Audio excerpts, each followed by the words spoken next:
Oras na naman ng me and mommy time, kaya kami ay mamumundok muna kasama ng aming mga kaibigan sa Hampas Lupa Campers. Tingnan natin sila. Kasi may parada eh. Yung steak times. Kaya ngayon, kahit umaga kaya din yung gagawin. Ay, hindi mo ba?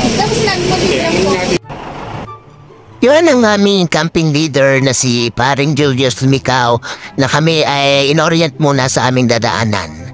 Mga 5:30 ng umaga, umabot na kami dito sa Baguio. Medyo traffic at naghanap kami ng maayos-ayos na dadaanan dahil ito ay Panagbenga Festival ng araw na ito. Bandang alas 7 ng umaga, kami ay nakarating dito sa Benguet at kami ay nag-stop over muna para breakfast. Di ako madalas magkape pero sarap na sarap ako sa kape dito. Nakadalawang ulit nga ako eh. So, tuloy-tuloy na ang aming biyahe. Dito ay binabagtas namin ang daan na nalimutan ko kung ano na ang pangalan. At ako ay nagmuni-muni na habang nagpapahinga pa rin sa almost 8 hours na biyahe simula Dasma papunta sa aming patutunguhan. Kasama namin dito si paring Glenn, si Maring Iris, at nakisakay kami sa ever-dependable na sasakyan ni paring Randy at kanyang may bahay na si DJ kasama ang kanyang dalawang anak. At sa wakas, almost 9:30 to 10 o'clock ng umaga, kami ay nakarating na dito sa aming destinasyon sa parang dulo na ng Benguet. Nandito na kami sa Lake Tabeo at Mount Tabuyok na aming aakyatin bukas. Yan, kanya-kanyang hanap ng lugar habang naayos ni paring Julius ang kanyang sasakyan. Kita natin na ang grupo na nagkakaroon na naman ng konting meeting kung ano ang plano sa pag-ayos ng aming mga tent.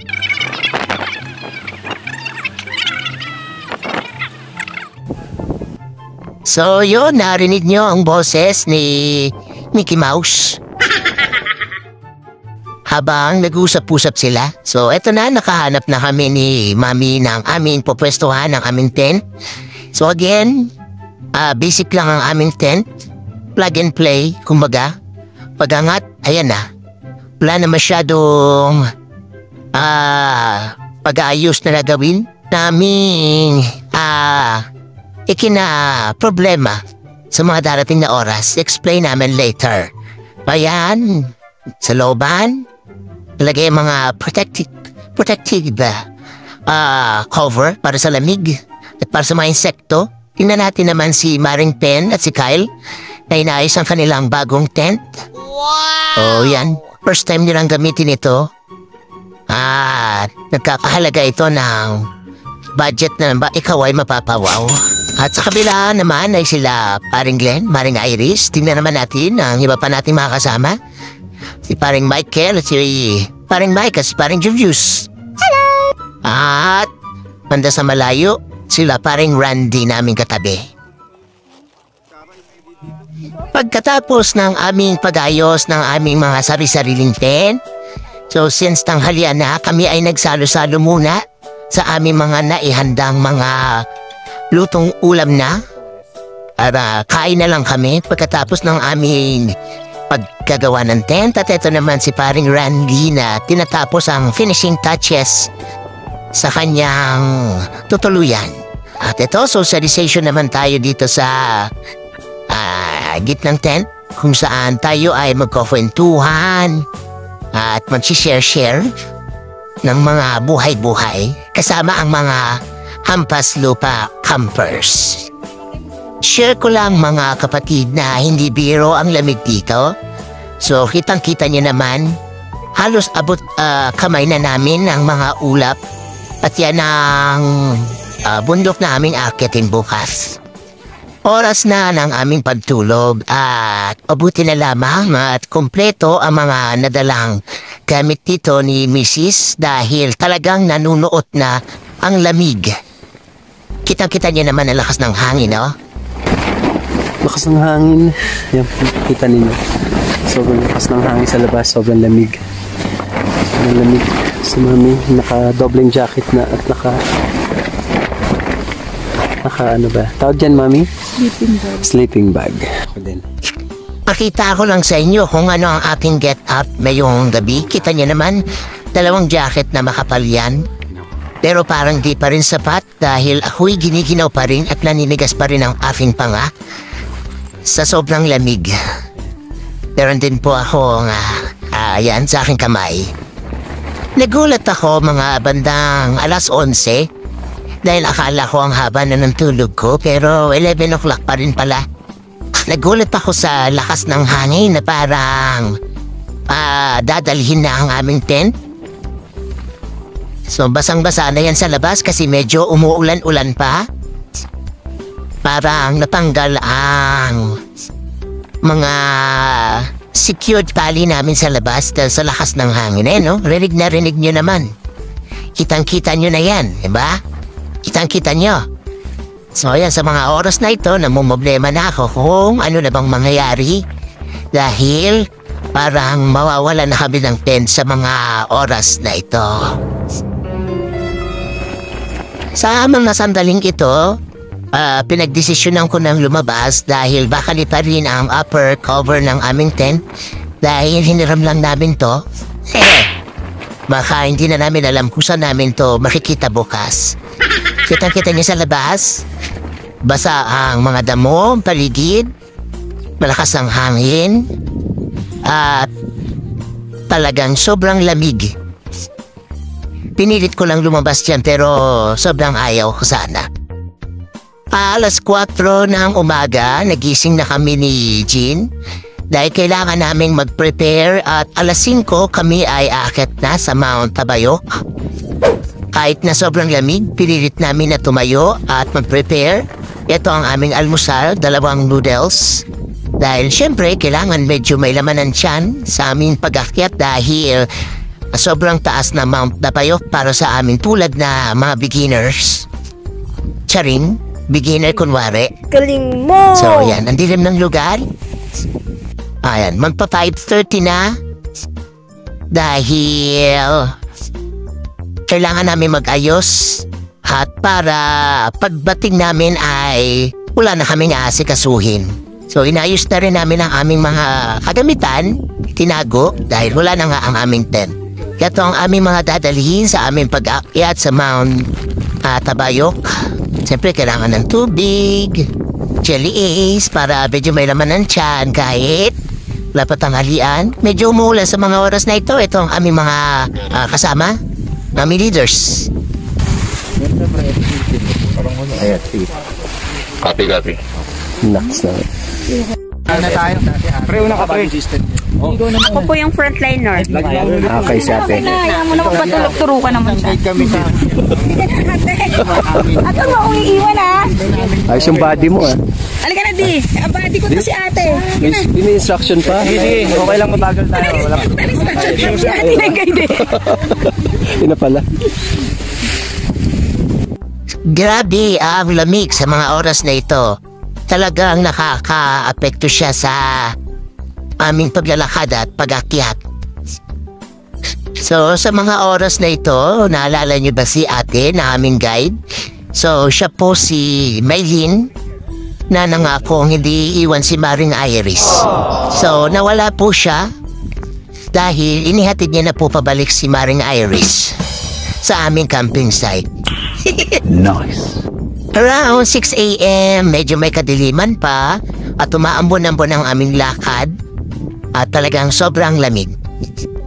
Ito naman sa mga oras na ito, mga 7 a.m. na yata ito at nararamdaman na rin namin ang init sapagkat medyo malayo-layo na ang aming nilakad.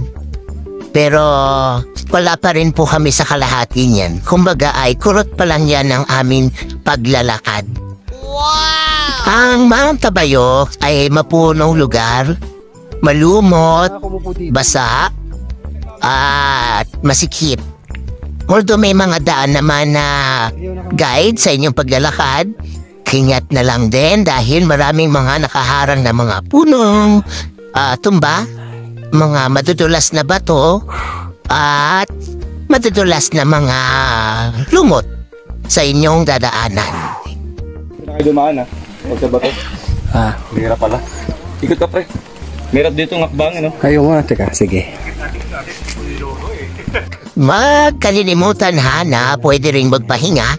Huwag ipilit kung di na kaya, lalo't kung mataas-taas ang inyong lalakarin. So, sa mga pagkakataong ito, nahihirapan lang kaming suungin ng mga masisikip na mga punong nagsasalubong at mga batong nakaharang dahil pataas na itong dinadaanan namin. Hindi rin pala advisable na magkaroon ka ng walking stick sa bundok na ito dahil need mong gamitin ang dalawang kamay mo sa paghawak sa mga puno, sa mga bato at mga lugar na pwede mong hawakan para suportahan ang iyong pag-akyat. Kaya no sa mga mountain walking stick sa Mount Tabayok. At sa wakas, narating na rin namin ang kanilang tinatawag na bintana o the window. Hindi pa ito ang kalahati ng aming inaakyat pero kahit papano, masaya na rin sa pakiramdam na naabot na namin ang isa sa pinaka magandang view ito sa Mount Tabayok, the window. So sa pagkakataong ito, wala kaming makitang may dinaw na view dahil maraming ulap. At nakikita nyo ang aming mga kasama, ayan si Maring DJ, ang dalawang anak na kasabayan lamang namin na nakarating dito sa The Window. At ito na rin ang aming pagkakataon para makapagpahinga dahil nagkataon na nagkasalubong ng mga pababa na nagpapapicture din sa lugar na ito. Ipakita lamang namin itong bagay na to na labis na ikinainis ni Paring Glenn. Sa mga bumibisita sa mga bundok, lagi nating tatandaan na hindi tayong magbabandal na tulad ng ganito. Dahil may quote tayo na leave nothing but footprints, take nothing but pictures, and kill nothing but time. Ikaw, Judy, ha? Kung inyong mapapansin, napakaganda ng lugar na ito. Kaya lang, sa sobrang pagod, di na namin na-appreciate dahil sa sakit ng aming mga binti, paa at hingal. Ngayon na lamang namin napansin nung kami ay nag-check, nagda-double check na ng aming mga videos and pictures. So, ito yung example ng dadaanan yung pababa naman na puro bato na medyo delikado kaya dapat mag-ingat dahil mossy ang mga bato-bato. Kita niyo naman yung mga puno, meron ding mga moss. Diyan dadaan? Konti na lang, medyo ano pa. Pinahirapan pa yung obstacle At alas 9 ng umaga, narating din namin ang kaduluduluhan, ang peak ng Mount Tabayok. So, hindi tayo pwede magsabay-sabay doon sa peak dahil maliit lamang itong lugar na ginawa para makapagpa-picture. Oh, kita-kita nyo naman. Kitang-kita nyo yan. Gawa sa kahoy. At marami naghihintay para makapagpa-picture sa dulo. So, ang masikip yung lugar actually. Talagang kapansin-pansin na kailangan nyo muna maghintay sa baba at hindi pwede magsabay-sabay sa taas. At eto na nga, time na namin para makapagpa-picture. Kami naman ang sunod na batch. Medyo nakakaba lamang tumapak sa mga kahoy dahil hindi mo alam kung gaano na siya malambot o katibay. Pero mukhang matibay pa rin naman dahil yan, kaya pa rin naman yung mga nagdadaan kahit sabay-sabay pa sila. Unfortunately, pag-akyat namin sa taas, tuloy-tuloy pa rin ang pag-ambon. At kung inyong mapapansin, puro ulap ang nasa paligid at wala kaming makitang maganda-gandang pwesto para makuha ng picture ang taas na ito. Yan, kung nyo nakikita, pinagsama-samang mga kahoy lamang, lain yung aapakan. Tabayok sa amin. Ayan. So, 2,842 MASL. So, kung ano man yun, yun siguro yung kataas niya. Wala tayong makita. So, ito yung summit ng Mount Tabayok. Success. Puro Nakakawala konti ng pagod. Kahit papano, na-reach mo na ang iyong goal. So, ingat-ingat lang sa pag-take ng picture dahil nga medyo masikip at di mo na alam kung saan ka pupulutin kapag nalaglag ka sa lugar na ito. So, syempre, pagkatapos ng pag-akyat, isipin mo naman ang pagbaba. So, habang nasa taas, iniisip ko na kung 4 na oras kaming naglakad paakyat sa summit ng Mount Tabayok, ilang oras kaya ang aming gugugulin. So, ayan, nakababa na nga kami. Fast forward, pakita ko lang sa inyo kung gaano kataas yung bundok na aming inakyat. So, feeling ko parang natapos kami niyan mag-aalas 2 na ng hapon, tanghali. So, napakasarap sa feeling na makita ang inyong campsite pagkatapos ng almost 8 to 9 hours na paglalakad ng paakyat at pababa. So, eto na siguro ang aming pinakamatagal na lakad ni Mrs. Kami na yung grupo na huli na nakababa sa Mount Tabayok. Salamat sa pamilya ni Pare Randy, Maring DJ, Shane, at Randall sa paghintay sa amin. Thank you!